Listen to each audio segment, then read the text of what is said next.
नमस्कार दोस्तों, वाल्मीकि कृत रामायण के उत्तराखंड में लवणासुर की कथा वर्णित है। भयंकर असुर लवणासुर के पिता का नाम मधु था, जबकि उसकी माता का नाम कुंभनी था।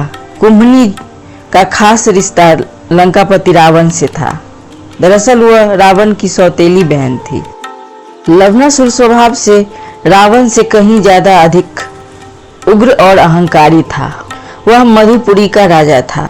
आज भी मथुरा के पास मधुवन ग्राम में लवणासुर का गुफा है। लवणासुर अपने मामा रावण की तरह ही महादेव का परम भक्त था और उसने तप करके अमोघ त्रिशूल हासिल किया था। उस त्रिशूल के बल पे उसने भगवान श्री राम के पूर्वज मानधाता, जो सूर्यवंश के चक्रवर्ती सम्राट थे, उनसे उनका राज छीनकर उन्हें मार डाला था। वह अपने मामा की तरह ही रुद्र की राक्षसी उपासना में पशुओं, मनुष्यों और ब्राह्मणों की नर बलि दिया करता था। वैदिक यज्ञ करने वाले ऋषियों के लिए तो वह काल था। त्रस्त देवी देवताएं और ऋषि मुनि।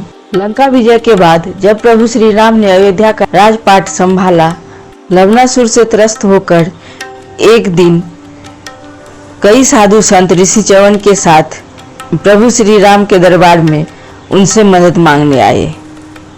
भरत ने फैसला किया कि वह जाकर राक्षस को मार देगा, लेकिन शत्रुघ्न ने बीच में आकर रोक दिया।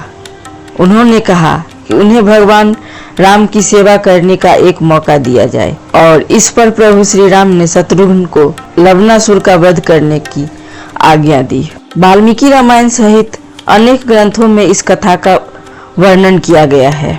तो आइए दोस्तों, आज हम जाने कि कैसे शत्रुघ्न ने लवणासुर का वध किया।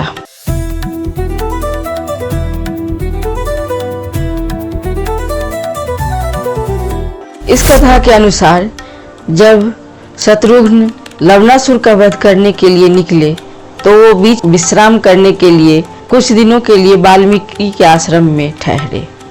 वहां पे उन्होंने ऋषि च्यवन से लवणासुर के बारे में पूछा।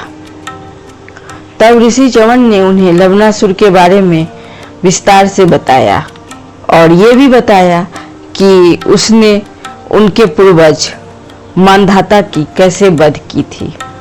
दोस्तों, अगर मानधाता के बारे में आप विस्तार से जानना चाहते हैं तो मेरा ये वाला वीडियो देखें। ऋषि च्यवन की बात सुनकर शत्रुघ्न जी ने लवणासुर का वध करने का निश्चय किया और यमुना नदी को पार करके मधुपुरी के द्वार पे जाकर खड़े हो गए। उस समय तक लवणासुर मांस संग्रह के लिए नगर के बाहर निकलकर जंगल में जा चुका था, इसलिए शत्रुघ्न जी ने वहीं खड़े रहकर उसके लौटने की प्रतीक्षा। मध्यकाल में वह क्रूर राक्षस हजारों प्राणियों का बोझ लिए हुए अपने नगर के द्वार पर आया। उसने इक्ष्वाकु राजकुमार शत्रुघ्न जी को अस्त्र शस्त्र लिए हुए वहां पे खड़े देखा। उन्हें देखकर ही वह राक्षस अत्यंत क्रोधित हुआ। लवणासुर ने कहा, हे नरधमा, इन छोटे से हथियारों से तू मेरा क्या बिगाड़ लेगा? तेरे जैसे हजारों अस्त्रधारी मनुष्यों को मैं रोष में आकर खा चुका हूँ। जान पड़ता है कि काल तेरे सिर पे नाच रहा है। अच्छा हुआ कि तू इस समय मुझे मिल गया, क्योंकि मेरा आज का आहार पूरा नहीं हुआ है। तू स्वयं ही मेरे मुंह में आ पड़ा है। इतना कहते हुए वह हंसने लगा, जबकि शत्रुघ्न जी को उसकी बातें सुनकर इतना क्रोध आ रहा था कि वहां उनके नेत्रों से आंसू निकलने लगे। रोष में कांपते हुए शत्रुघ्न जी ने लवणासुर से कहा, दुष्ट, दुर्बुद्धि, मैं तेरे साथ द्वंद्व करना चाहता हूँ। मैं महाराज दशरथ का पुत्र और परम बुद्धिमान राजा श्री राम का अनुज हूँ। तू समस्त प्राणियों का शत्रु है, इसलिए मैं तेरा वध करने आया हूँ। इस पर लवणासुर ने कहा, तेरे भाई श्री राम ने जिस रावण का हत्या किया वह मेरे मौसी सुपर्णखा का भाई था, किंतु मैंने राम को छोड़ दिया क्योंकि वह मुझसे युद्ध करने के लिए नहीं आया था। किंतु जो कोई मुझसे युद्ध करने के लिए आएगा, भविष्य में या अभी, मैं उसे अवश्य ही मार डालूंगा।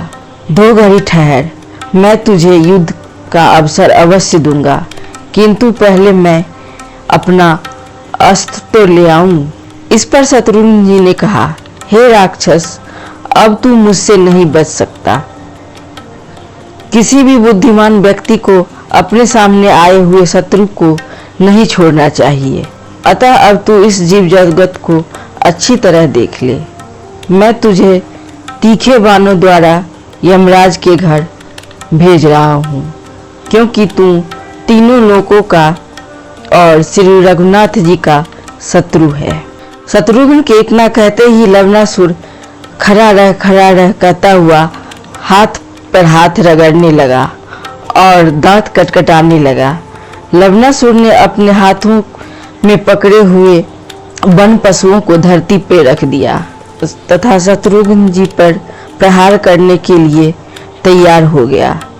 शत्रुघ्न जी ने कहा, जैसे देवताओं ने रावण को धराशायी करते हुए देखा था, उसी तरह सभी बुद्धिमान ब्राह्मण और ऋषिगण आज मेरे द्वारा मारे जा रहे दुराचारी लवणासुर को भी देख लें। शस्त्रहीन लवणासुर ने वृक्षों को उखाड़कर शत्रुघ्न जी पर फेंकने लगा। शत्रुघ्न जी ने अपनी ओर आते हुए वृक्षों को टुकड़ों में काट दिया। शत्रुघ्न ने लवणासुर पर अपने बाणों की छड़ी लगा दी, किंतु लवणासुर पर उसका कोई असर नहीं हुआ। इस पर लवणासुर ने एक विशाल वृक्ष उखाड़कर शत्रुघ्न जी के सिर पर मार दिया, जिससे शत्रुघ्न जी मूर्छित हो गए। लवणासुर ने समझा कि शत्रुघ्न मर गए।